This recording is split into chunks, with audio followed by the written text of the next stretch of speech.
Okay, so underlying energy is the the Lovers, actually. Underneath that is the Three of Cups, and underneath that we saw the Hierophant sticking out there. But this is about love. This is about, it's not necessarily about decision making, because, when you love somebody, there really ain't no choice. You love them, and that's pretty much it. Um, and it's really just allowing yourself to love. I feel like with the Lovers, it's like allow yourself to love instead of allowing your mind to kind of keep you from doing exactly what it is that you are led to do. So that being said, right, this has to do with a deep, profound connection for some of you guys. Yeah, definitely soulmates. A soulmate may be in the mix here for some of you guys out here, but this has a lot to do with your connection with someone. It could be profound, hard to explain. But the thing is too, is that this person does it does bring out a part of you that is, ready to expand in a way. Okay. Now in the heart of your reading, you have the Nine of Cups. So the Nine of Cups indicates a wish, your wish. This is the wish card, because this is talking about being content and happy where you are with what you've got, having your wish fulfilled, right? Being happy. So this is a really good card to get. The challenge is, honestly, I feel like it's having to get there. You want to be in a content place. You want to be happy. You want to feel good about it. But the thing the obstacle that's crossing right now is that if it's worth the steps guided to take at the moment, the steps that's there to take. Now with the Five of Swords, this can indicate an empty victory, or feeling like there's some thends that you may have to do in order to get to happiness that you may not be wanting to do in the first place. Maybe some things that you just kind of feel like would end up making you feel not so victorious even after doing that. You know what I mean? So there's this Five of Swords energy here that's keeping you from being able to feel happy. So there's some sort of process in which to go about having your happiness that may make you feel as though this isn't exactly worth the trouble, right? You're trying to figure out whether or not this is worth worth all this, the extra sacrifices and all that. You're trying to figure out if it's worth, risking everything to kind of get what you want. Now, in the past, you have the Four of Swords. So definitely taking a rest, definitely taking a moment to relax a little bit. I feel like this is the thing, right? I feel like if you're in a relationship with somebody, it does kind of give me a bit of a feeling that there's a third party situation. Like maybe there's someone else that's involved with another person. Maybe this person's married, or this is you, right? Maybe you're married and you found someone outside of your marriage that, made you really happy, that really connects with who you are. But there's some things that you may have to go through in order for you to be together. And that may be a very hard step. And you don't know whether or not if it's worth the effort or not. For some of you guys, it may not have anything to do with marriage. It may have to do with putting yourself out there to, surrendering some sort of control, you know what I mean, or something like that. Five of Swords is talking about a sacrifice. So whatever it is that you have to sacrifice in order to get to happiness, or however you feel like, whatever you feel like you have to sacrifice, because it doesn't necessarily mean that you really do have to. Sometimes you could compromise with the Five of Swords. But it's, again, that's still like getting a piece of what it is that would make you happy. It's compromising. It's like, is it worth compromising or staying, being a stickler about what it is that you want? Now, I do feel like you guys took some time out to reflect on a lot of this. Took a lot of time to really think about what it is that you want. Really heal and reflect. Because now you have the Knight of Wands, which talks about kind of going with the flow, in the sense of like doing what you love to do, doing what you want to do, only what you want to do. You could be dealing with somebody that's a little bit inconsistent, someone that's an in and out, someone that's a player, or this could indicate here that you guys are, trying to, you're just kind of doing what you can in the moment, right? Doing what you want to do in the moment. Not pushing it, not stressing it, not anything like that. Now, the Knight of Wands is very Sagittarian, even though it can represent an Aries or a Leo. And I do feel like for some of you guys, with the Knight of Wands coming up, it could indicate that you guys, may be dealing with somebody that is very passionate, very exciting, may have an age difference too, because he did have the Hierophant. We just see that pop out just a little bit. So it could be that this person's has a different age, and that may be something that may be difficult for you to kind of transition you know, trying to figure out whether or not it's the, you know, if you can handle the age difference for some of you guys. Because ultimately everything leads to a choice. You have the Two of Pentacles that leads to the future. You have to make a practical decision, but it's a decision based off of your emotions. So whatever this Two of Pentacles is, I don't know if you're distracting yourself or you're trying to actually make a decision here, but it's most important that you focus on, or you look at what you feel about these options, because you know, you can pick any of the two, but if they, you know, if they don't do anything for you, I mean, you got to figure out which ones really resonate with your emotions, how they make you feel.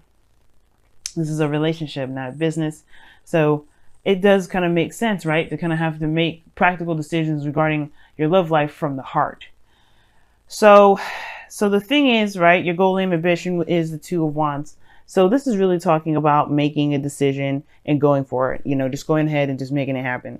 You know, there's no right or wrong way of how to build a relationship. So whatever path that you take, it's totally fine. And I feel like that's your goal. You just want to make a decision and do something about it. You really want to just go in some sort of direction and make this relationship something, you know, or do something with this connection that you've got, right? The Knight of Wands is super passionate and super eager to go.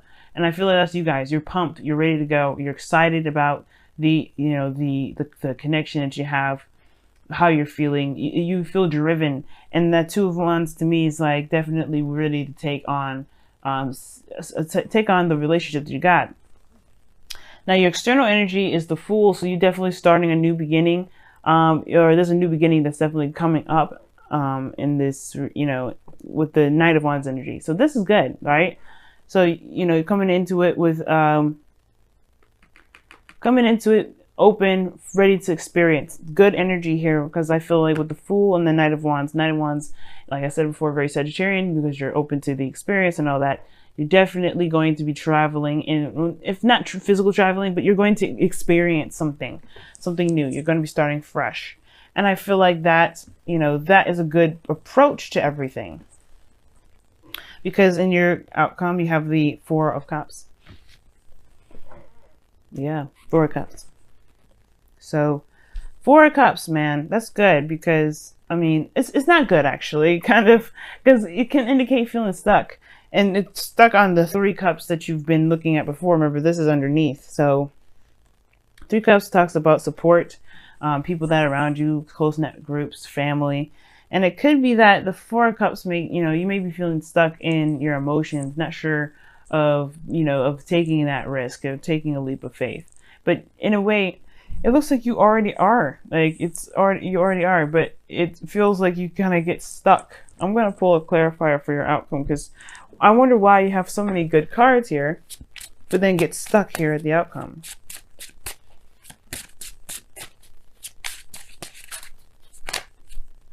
Because of the Knight of Pentacles. Because you change your mind, maybe? Somebody changes their mind. Someone changes how they feel, or somebody's emotions change, or perhaps somebody that comes back from the past that you know definitely appears, and you're not sure if this is gonna get, if you're gonna get the same old BS, or if you're gonna get something new. Yeah, that's a hard one.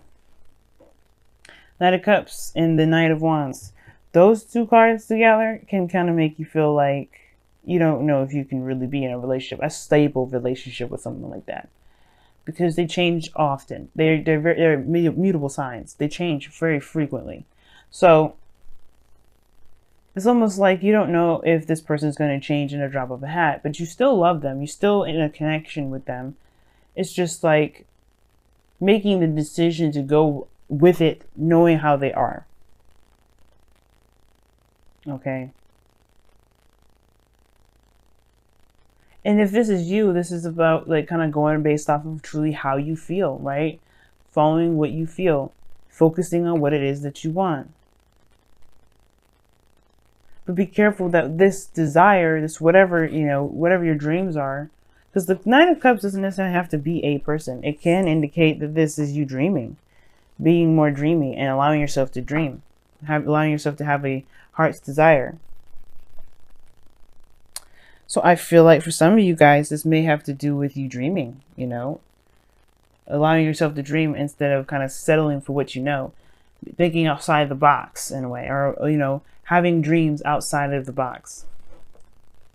We're gonna go ahead and pull you guys some oracle cards from the Messenger Oracle. See if we can get some more information regarding your reading here.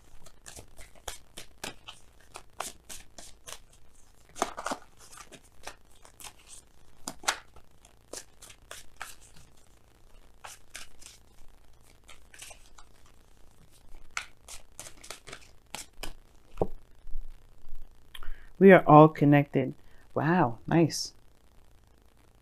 And we are. This is saying, like, this is really talking about the lovers that you got here in your underlying energy. And it's like we all are going through very similar things. Soulmates, especially when we come in together, we have very similar things, in common. But the connection is real. That's the thing that I want to point out for a lot of you guys out here. Your connection is definitely real. Being in the moment with it is very good. But the Five of Swords is almost like you're not sure if it's worth being involved with the person, perhaps.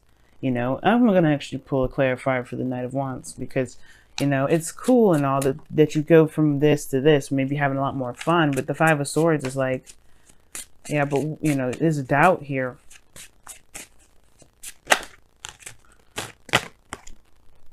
Three of Cups.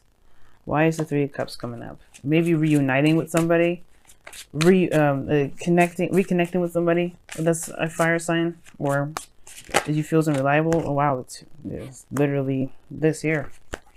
So this person is definitely, this Knight of Wands is definitely someone that you love. Or this could be the work that you're doing that you enjoy, that you really, really enjoy, I don't know why I keep saying enjoy, sorry. But this is something that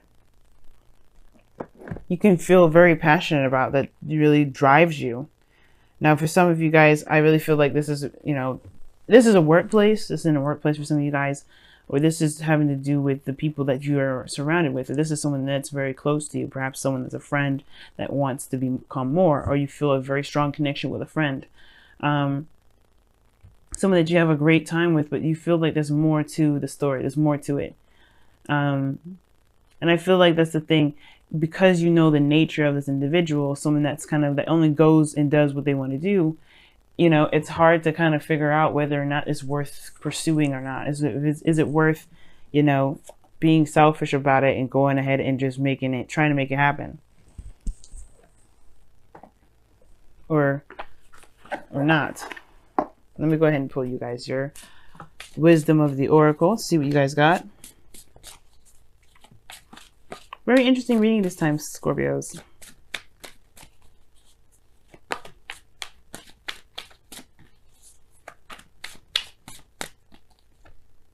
Happy. It talks about happy when it comes up, talks about looking at a situation from a positive angle, from an optimistic angle. Very Sagittarian. But it's saying to kind of take a look at the situation and really find the goodness that's in it. Find the good parts instead of focusing so much on the parts that are difficult or the challenges that you're facing, because that can kind of apprehend and kind of keep you from doing something that you would do normally, that you would do normally if it wasn't there, right? It's like, okay, those factors are a part of it, right? Don't completely discount those, but what else, what good stuff can you get out of this relationship? What are you truly getting from this connection?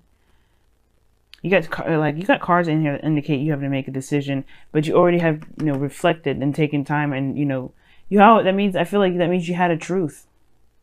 Now, for some of you guys, there may have been a pause in the relationship as well. Maybe you guys have had some time of distance, and maybe this person travels a lot. But I feel like that's the thing.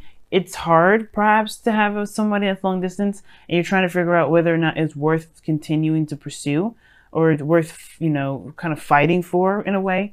What sacrifice do you feel like you have to make to have this connection with this person that you believe is a traveler rather than someone that settles down and stays in one space? Either way, this is a new beginning. You know that you're in love with this person. You know that you're connected with this person. And it's like, what are the good attributes about the relationship that would encourage you to move forward? Because you already know what you may have to sacrifice. You already know what some things that you may have to just compromise on. Like some things that you're just going to be like, okay, well, has to happen. And you are connected. We are all connected, meaning that, you know, we are all woven into the same fabric. We may have our own situations, our own troubles or whatever, but we are still a part of each other's lives in a great deal. You know, we all have a story that that connects us with everybody. You know, so this person here definitely is a tie to you, but and I feel like the biggest thing is to look at what can you do to make this relationship work. What are the good things that you can dredge up in this relationship? If you really have a hard time finding it, then it kind of gives you a better idea what you should do, right? To make the decision that's best for you. Because if you can't find anything that's good about the connection, then yeah, then you may find yourself having a hard time continuing to move forward, because you're the Knight of Wands right now, if that's you. If this isn't you, then, you know, but I really feel like that's you, going with what your heart wants, going with how you feel about the project, about the relationship, about the job, about the career, about the lifestyle. You know, if it is truly authentic to you.